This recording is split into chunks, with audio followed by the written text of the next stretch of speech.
All right, partner, saddle up and get ready for a deep dive Oh, yeah. into one of the most iconic Westerns ever made. A true classic. Sergio Leone's The Good, the Bad, and the Ugly. You know, It's amazing how this what film makes this film a masterpiece? really flips the genre on its head.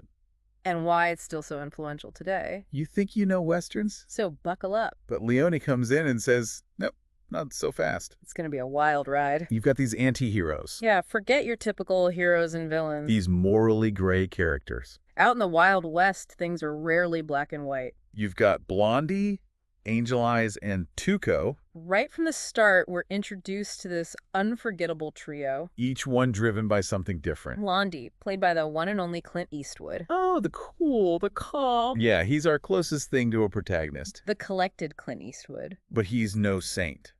Absolutely, he's in it for himself. He's driven by survival, by profit. And you can see it in Eastwood's performance. There's a depth to him, It's all in the eyes. a world weariness. A man who's seen too much.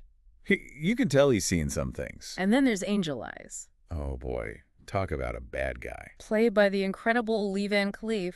Angel Eyes is just pure, unadulterated evil. Ruthless, efficient, He'll stop at nothing to get what he wants. driven by a pure, almost primal greed. And that interrogation scene, Sterling. the way he tortures that poor fella, So casual, so methodical. it's just bone-chilling. And then you have Tuco, Oh, Tuco, the wild card. brought to life by the brilliant Eli Wallach. He's a force of nature. Chaos personified. Greedy, volatile, constantly scheming. But you can't help but love him. Wallach brings this incredible energy to the role. So much humor in the midst of all the darkness. It's like he's a cockroach. He just keeps going back. He's impossible to kill, and you wouldn't want to. He's the survivor.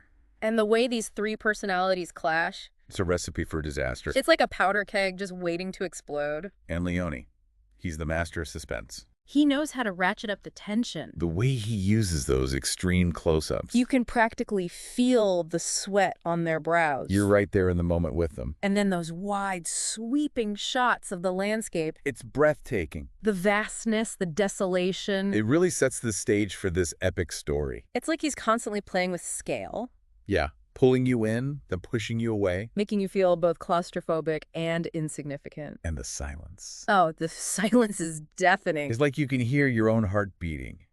Leone lets those moments hang in the air. Just long enough for you to think. Is this it? Is this where it all ends? And then, bam. A sudden burst of violence. It's the hallmark of the spaghetti western. And no one did it better than Leone, He knew exactly how to play with your emotions. keeping you on the edge of your seat from start to finish. And of course, we can't talk about this film without talking about the music. The music is the soul of the film. Ennio Morricone's score. It's a character in itself. That main theme with the whistling and the yodeling. Iconic. It's haunting. It's beautiful. It perfectly captures the feeling of the film. The grandeur, the desolation, the hope, the despair. It's all there in the music. So we have these three unforgettable characters. Blondie, Angel Eyes, and Tuco. This incredible visual style. Those close-ups, those wide shots, the silence. And a soundtrack that's etched in cinematic history. Morricone at his finest. But what's driving them? What's the prize at the end of this dusty, dangerous road? Well, it all comes down to one thing. Gold. Gold. Tell me more. $200,000 in stolen Confederate gold. Whoa, that's a lot of loot. Buried somewhere in Sad Hill Cemetery. A cemetery? That's an interesting place to hide a fortune. But here's the twist. I love a good twist. None of them have the full picture. Oh, this is getting good. Blondie knows the name on the grave where the gold is hidden. Okay, Tuco knows the cemetery. right. And Angel Eyes, well, he's just ruthless enough to get the information any way he can. So they need each other. They're bound together by this shared secret. And by their greed. Absolutely. This is a recipe for betrayal. Double crosses. Oh, there's plenty of that. It's like a twisted treasure hunt. Where the prize could just as easily be your doom. And as they get closer to the gold, The stakes get higher, the tension builds. and the body count rises. This is just the beginning of our deep dive into the good, the bad, and the ugly. And believe me, it only gets better from here. Yeah. You know, we were talking about memorable scenes. Oh, yeah. I mean, Tuco's escape from the hangman's noose. I mean, talk about starting the movie off with a bang. Talk about an entrance. It sets the tone right away. Leone's a master of that, isn't he? Absolutely. Creating these iconic images. Every frame is like a painting. You can't forget those The visual... close-ups, the vast landscapes, The dust, the sweat. and that final standoff in Sad Hill Cemetery. Oh, man. Talk about a showdown. Gives me chills just thinking about it. And speaking of Sad Hill Cemetery... Yeah. Did you ever notice how Leone uses the Civil War? Oh, yeah. It's not just a backdrop. It's like this ever-present weight. It's a character in itself. You see the destruction, the broken lives. The chaos, the senselessness of it all. It really adds another layer to the story. It's like he's saying something about human nature.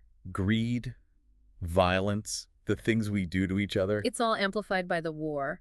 But even in all that darkness, There's light. there are moments of humor Tuco searching for that gun. in the middle of a battle. It's ridiculous. It's hilarious. You can't help but laugh. It's that contrast that makes it so compelling. Yeah, the darkness and the light. The cynicism and the hope. It's what makes life interesting, right? Exactly. It's all about finding those moments of beauty. Even in the ugliest of circumstances. And speaking of beauty... What about those relationships? Oh, you mean between Blondie, Angel Eyes, and Tuco? Yeah, they're rivals. They're constantly trying to outsmart each other. But there's a bond there, too. It's like they need each other. To survive. It's a strange dynamic. It is, and it brings us back to those performances. Yeah, we talked about Eastwood and Wallach. But we didn't really touch on Lee Van Cleef as Angel Eyes. Oh, Angel Eyes. Pure evil. But Van Cleef brings this gravitas to the role. He's not just a villain. He's a force of nature. He's terrifying. And those eyes, Ooh, those eyes. they could pierce right through you. Leo knew how to use those close-ups. Yeah, he framed Van Cleef perfectly. It's like he's staring right into your soul. And the silence. Oh, the silence. Leone was a master of it. He uses it to build tension. To create anticipation. And it's almost unbearable. But in a good way. Exactly. It's what makes this film so rewarding to watch. You have to pay attention. You have to be patient. But it's worth it. It's an experience. It's not just entertainment. It's art. It challenges you. It makes you think. And that's what we're trying to do here. To encourage people to engage with this film. On a deeper level. To appreciate its nuances. Its complexity. Its imperfections. Because those imperfections... They're what make it perfect. Exactly. It's a Western that's not really a Western. It's so much more than that. It's about greed, survival. It's about the search for meaning. In a world that can seem meaningless. And it does all of this. With style, with wit. With a visual flair that's unmatched. It's a film that deserves to be analyzed, discussed. And we're just scratching the surface here. But hopefully... A taste of what makes the good, the bad, and the ugly. So special. A true classic. We've talked about the characters and the visuals and the music. Yeah, we've really dug deep into Leone's style. But I think what truly makes the good, the bad, and the ugly so powerful. Yeah. Is how all these elements come together. It's more than just the sum of its parts. Like it's a film that works on multiple levels. Like an onion. Layers. You have this thrilling adventure on the surface. Gunfights, chases, betrayals. But underneath it all, there's something deeper going on. There's this exploration of human nature.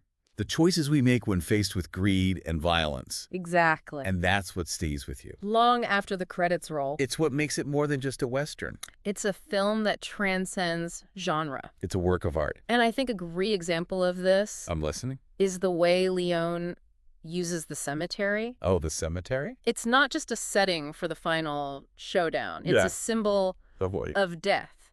Oh, I see. The inevitability of death. It's a constant presence throughout the film. It's like he's reminding us that no matter how much we chase after gold or glory, we all end up in the same place. The grave. And that awareness of death. It affects everything. I know, so. It shapes the characters' choices, their motivations. It's what drives Blondie's pragmatism. Tuco's manic energy. Angel Eyes' ruthlessness. They're all living on borrowed time.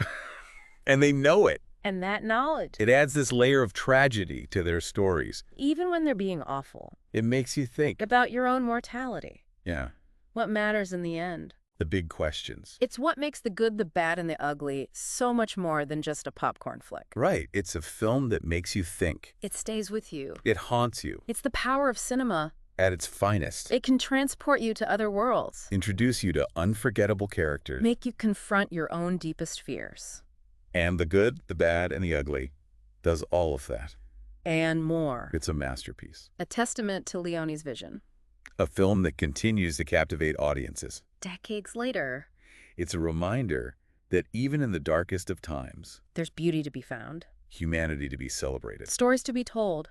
It's a film that defies easy categorization. It's a Western, but it's also so much more. It's a war film, a character study, a philosophical meditation. It's a visual feast. It's a film that demands to be seen, experienced, debated, and most importantly, felt. So if you haven't seen it, do yourself a favor. Watch it. And if you have seen it, watch it again. You'll discover something new each time. And let us know what you think in the comments. Yeah, we love hearing from you. And don't forget to like, comment, and subscribe for more deep dives into the world of film. Thanks for joining us, partners. Happy watching, partners.